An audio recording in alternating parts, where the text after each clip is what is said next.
সুপ্রিয় দর্শক, আপনাদের সবাইকে আমন্ত্রণ আপনাদেরই প্রিয় অনুষ্ঠান ২১-এর চোখে। প্রিয় দর্শক, আপনারা জানেন অনিয়ম, অপরাধ আর ব্যতিক্রমী বিষয় তুলে আনে ২১-এর চোখ। আর ২১-এর চোখ নিয়ে যথারীতি হাজির হয়েছি আমি হারুনুর রশিদ।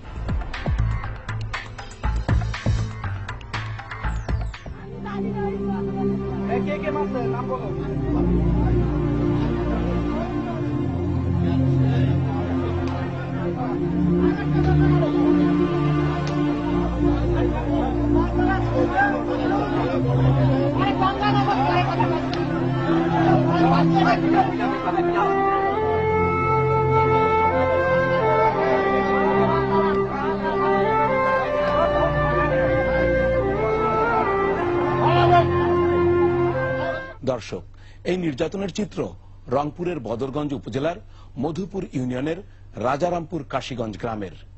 নির্যাতিতা দুই নারীর নাম হ্যাপি এবং সাইদা। তারা সহোদরা। হ্যাপির স্বামী বিষপানে আত্মহত্যা করার পর গ্রাম্য সালিশে এই দুই নারীকে দায়ী করে দেয়া হয়েছে মধ্যযুগীয় কায়দায় শাস্তি। সমাজপতি ইউনিয়ন চেয়ারম্যান দেশের প্রচলিত আইন কানুনের ধার ধারেননি।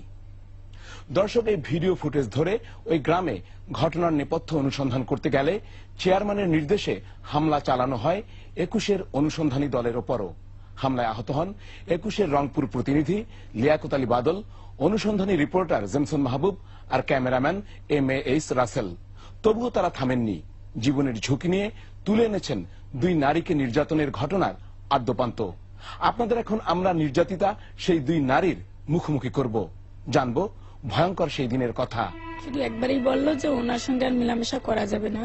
তা আমি বললাম যে কেন? করছে যে লোকজন আজে বাজে কথা বলতেছে। আমি বললাম যে আজে বাজে কি কথা? তখন বলতেছে যে ওর সঙ্গে মিশানো হবে না, ওর বাড়িতে যাওয়া হবে না। তখন আমি আমার স্বামী শুধু একটা কথাই রিপিট করলাম যে তুমি তো প্রতিদিন ওনার বাড়িতে মোবাইল চার্জ দিতে আমাকে পাঠিয়ে দাও, আর তুমি আজকে আবার এরকম কথা বলতেছো কি জন্য? আর ও কি ছেলে মানুষ যে ওনার কাছে গেলে আমার কোনো ক্ষতি হবে? ও তুমি মানুষ, তুমি মানুষের কথা শুনবা না? তুমি আমাকে চিনো না, আমি তোমার ওয়াইফ। আমার যদি কোনো চরিত্রের উপর তুমি কোনো ব্যতিক্রম দেখি থাকো তাহলে তুমি আমাকে বলো। আমি যখন এই কথা বলছি তার হচ্ছে যে না, আমি তোমার চরিত্রের উপর কোনো কলঙ্কিত দেখিনি কোনোদিন, কিন্তু লোকজনের কথাতে আমার মন খারাপ হচ্ছে। আমি বললাম যে কেন? লোকজন কি বলতেছে তাই বলো। তা হচ্ছে ওর সঙ্গে তোমার আর মেশা হবে না। আমি আর কোনো কথাই বলিনি। এখন যে সে বাজারে গেল, কোথায় বিষটা পান করছে আমি তাও জানি। এই হাফিজা বেগম হ্যাপিকে নির্মম নির্যাতনের ঘটনা নিয়ে এখন তোলপাড় রংপুর সহ সারা দেশ। গত 23 জুন বিষপানে আত্মহত্যা করে তার স্বামী হাশেম আলী। অভাবের সংসারে স্বামীকে হারিয়ে দুই শিশু সন্তান নিয়ে যখন তিনি চোখে অন্ধকার দেখছিলেন, তখন তার উপর নেমে আসে আরেক দুর্যোগ। গ্রাম্য সালিশে মাতব্বররা তাকে অপবাদ দেয়, তার কাঁধে চাপিয়ে দেয় স্বামীর মৃত্যুর দায়। 26 জুন তাকে মাতব্বরদের দেয়া রায়ে নির্মম নির্যাতন করা হয় প্রকাশ্যে সবার সামনে।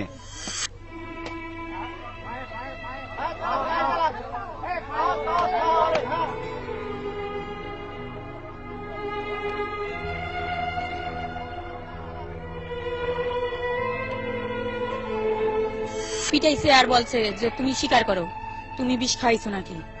আমি বলছি যে আমি যদি বিষ খাওয়াই হয়তো বা এলাকার অনেক লোকেরা দেখতো, আর একটা পুরুষ লোকের সঙ্গে কি একটা মহিলা লোক পাবে ভাই?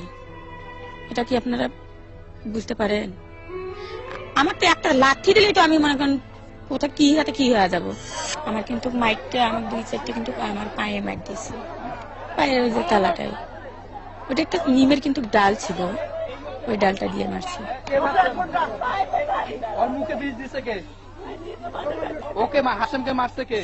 নির্যাতনের আগে তাকে তওবা পড়ানো হয়েছিল, আর বিচারের রায় দিয়েছিলেন বদরগঞ্জের মধুপুর ইউনিয়নের চেয়ারম্যান আইনাল হক। ওইটা শুধু বলছে মানে আমার এক হুজুর, ওনার কাছে আমি লেখাপড়া করছি, উনি মানে আমাকে একটা সূরা করাইছে যে তওবা আস্তাগফিরুল্লাহ, এই সূরাটা পাঠ করাইছে। আমরা জানতে চাই তার স্বামীর মৃত্যু সম্পর্কে, কেন কি কারণে তিনি আত্মহত্যা করেছেন।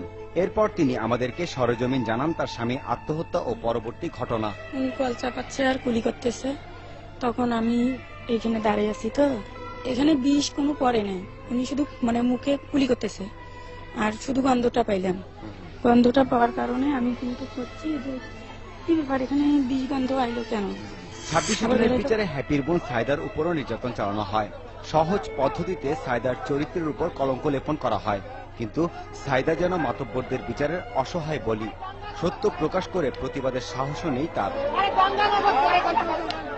তারা যে অভিযোগটা করছে সেটা সত্য না, কিন্তু আমাদেরকে মনে করেন মিথ্যাও না, কিন্তু কথা হইলো যে ওরা এই প্রশ্ন কি কারণে করছে যে বাহিরে মনে করেন যান যেহেতু, তাহলে তোমার কি খারাপ আমাদেরকে বলছে, আমরা তো খারাপ না আমাদের। আর হ্যাপিও যেন কিছু করার নেই।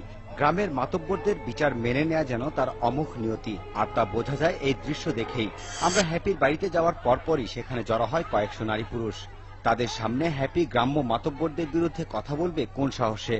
আর তার নেতৃত্বে ছিল চেয়ারম্যান আইনাল হকের ম্যানেজার।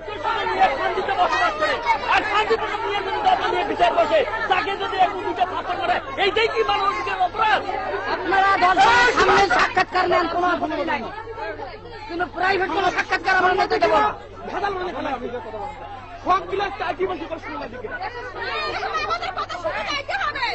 সেখানে উপস্থিত গ্রামবাসীদের সঙ্গেও আমরা কথা বলি। আমরা জানতে চাই সেদিন কি ঘটেছিল, আর তাদের বক্তব্যে উঠে আসে নানা মত।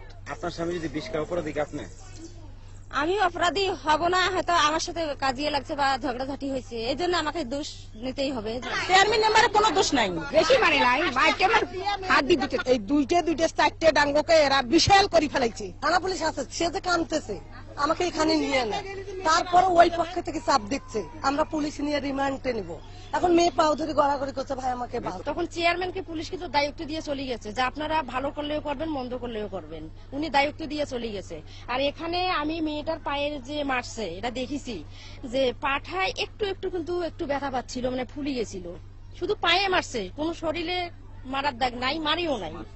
কিন্তু এখানে আমি বাধা হয়ে দাঁড়াতে চাচ্ছিলাম যে একটা আমার সামনে একটা নারী নির্যাতন হতে পারে না, যেহেতু আমি একটা নারী, যেহেতু নারী দিয়ে নিয়ে কাজ করি। এই ভিডিও ফুটেজকে অস্বীকার করেন চেয়ারম্যানের লোকজন। টাঙিয়ে দিয়েছে তো পাঁচতলার মধ্যে, আর কোনোদিন তো মারে নাই, এই পায়ে এইখান জায়গাতে মারছে, 2-4টা ডাং লাগিয়ে দিয়েছে, আর তো কিছু করে নেই। কম্পিউটারে বাড়িছে, আমরা তো নিজ চোখে দেখছি, আর এইরকম সুন্দর সুস্থ ভাবে বিচার আমরা দেখি নাই। আসলে কম্পিউটার দিয়ে বাড়া যায়, ওইটা কি, ওটা না হলে তো বাড়া যাবে না।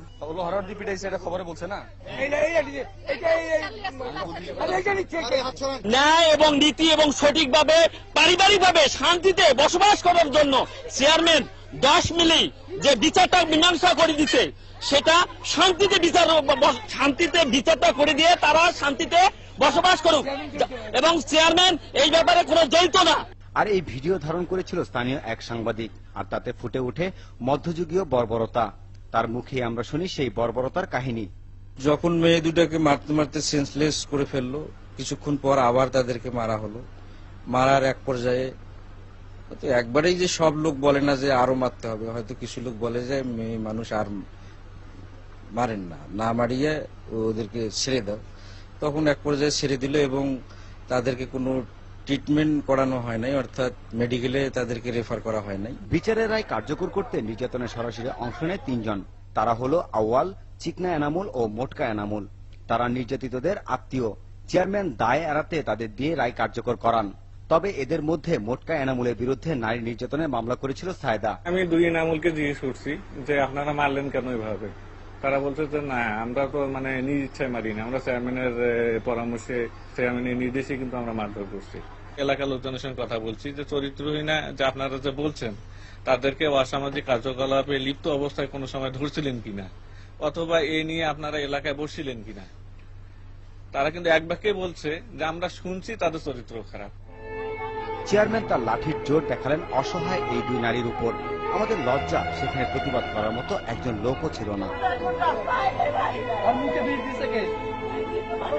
ওকে হাসানকে মারছে কে? ওকে মারছে কে? ওকে মারছে কে? এমনিতেই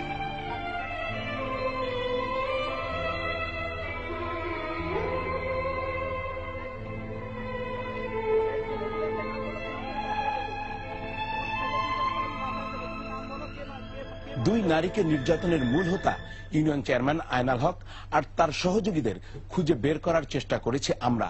তবে তারা এখন একটু আড়ালে আবডালে থাকেন, কিন্তু তাদের লোকজন সক্রিয় পুরো মাত্রায়।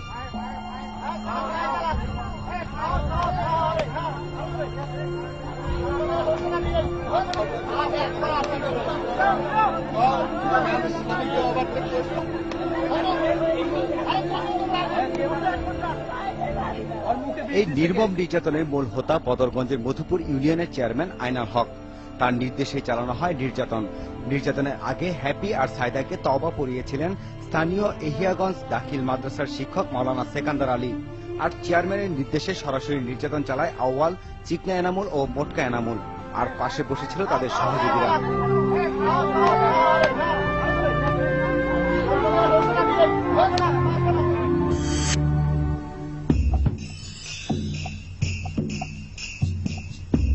আমরা মূল হোতা চেয়ারম্যান আইনাল হকের বাড়িতে যাই তার খোঁজে। তাকে বাসায় না পেয়ে তার অবস্থান জানতে কথা বলি চেয়ারম্যানের লোকজনের সঙ্গে।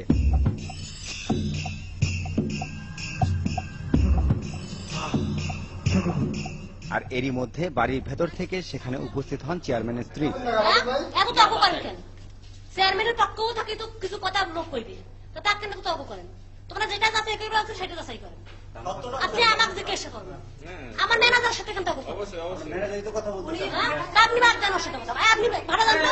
আর ততক্ষণে চেয়ারম্যানের পোশাক ক্যাডাররা তৎপর হয়ে ওঠে।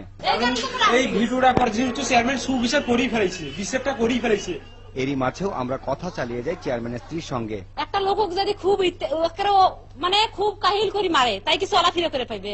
নিশ্চয় 10 দিন বিচার করে থাকবে। তাহলে আপনারা তো ওখানে যাচ্ছেন, ভিডিও করছেন বা কথা করছেন মেয়েদিটের সাথে, তাহলে কেমন সুস্থ দেখাচ্ছেন মেয়েদিটের? হ্যাঁ, 2-1টা চট দিছে। আর মনে করেন এই যে ছোট মোটো নড়ি দিয়ে 2টা পায়ে বলে ডাং দিছে। এরপর আমরা রওনা হই তওবা পড়ানো মাওলানা সেকান্দার আলীর খোঁজে। তার কর্মস্থল মাদ্রাসায় গিয়ে জানতে পারি তিনি কয়েকদিন ধরে আসছেন না। তিনি নাকি ছুটি নিয়েছেন। দেখতেছি ঘটনাটা কি আমি অনুমোদন করব, আমি ছিলাম না, যে আমার শরীরে যে ছিল সভাপতি, আমি ছুটিতে ছিলাম, তো ছুটি বেড়ে তা বলতে পারতেছি না, এখন আমার তো যোগাযোগ নাই। অতঃপর মাদ্রাসার এক ছাত্রকে সাথে নিয়ে আমরা রওনা হই মাওলানা সেকান্দার আলীর বাড়িতে।